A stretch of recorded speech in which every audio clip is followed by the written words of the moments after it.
Ms. Harris is said to be at a disadvantage heading into the election, as some surveys show her lead over Mr. Trump narrowing in recent polls. After elderly President Joe Biden announced he would not seek re-election and Vice President Kamala Harris replaced him, the Democratic candidate initially gained a significant advantage in earlier polls. Many Democrats even compared Harris to former President Barack Obama during the 2008 election season. However, recent polls have shown that Harris's lead over her Republican opponent, Donald Trump, both nationwide and in some key battleground states, has been shrinking, and in some places, she's fallen behind. A Decision Desk poll shows that her support has dropped by more than 4 percentage points over the past month. In the last 2 weeks, support has shifted in favor of Trump in several key battleground states. In Wisconsin, Harris once led Trump by 2 percentage points, but now the two candidates are tied, with the advantage leaning towards Trump. In Michigan, the vice president has gone from leading by 1 point to trailing by the same margin. In Pennsylvania, Trump has closed a 1-point gap and now matches Harris in support. Some Democrats have recently expressed concern about Harris's stagnant polling numbers. "We should be on an upward trajectory.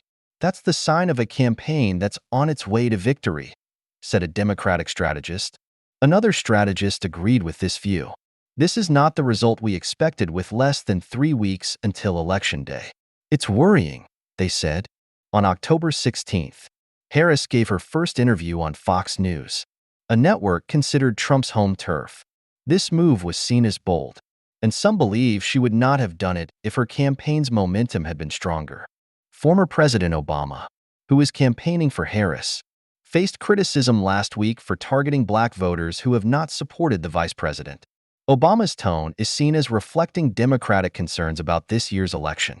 Other polls have also shown a shift in Trump's favor over the past week. According to election analyst Nate Silver, Trump's support has increased by 1 percentage point compared to last week in Wisconsin and Nevada. However, these results don't mean the election is decided. There's never been an election where forecasts are this close to 50-50, Silver said. Tranter also emphasized that he had never seen a race this tight in modern history. "Neither candidate should be surprised if they win or lose," he said. An NBC News poll released this week also showed a close race, with both candidates securing 48% support.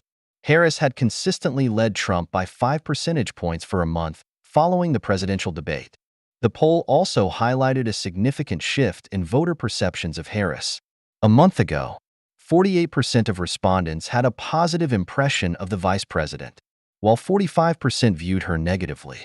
A month later, the percentage of those with a positive impression had dropped to 43%, and 49% now viewed her negatively. However, not all the news is bad for Harris. A Marist poll released on October 16th showed her leading Trump by 52% to 47% among likely voters nationwide, an improvement from a 2-point lead earlier in the month.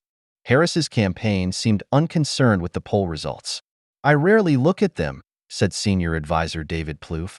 "Whether the polls show Harris leading by 4 to 5 points in a battleground state or Trump leading, people shouldn't pay attention. This race is very close." Julian Zelizer, a professor of history and public affairs at Princeton University, New Jersey, said Trump holds some advantages, but the chances are even for both candidates. "The actual battle is what matters most," he said, implying that the candidate who can mobilize the most voters will likely win. According to Nate Silver, Harris has a 50.3% chance of winning, while Trump has 49.4%. In battleground states, Trump leads in Arizona, Georgia, and North Carolina. Harris holds the edge in Michigan, Nevada, Pennsylvania, and Wisconsin. Both candidates have the potential to close gaps in any state. Professor Zelizer noted that throughout the campaign, Trump has repeatedly issued threats, attacks, and spread false stories about immigrants, while making controversial remarks on race and gender. Yet, his support has not waned.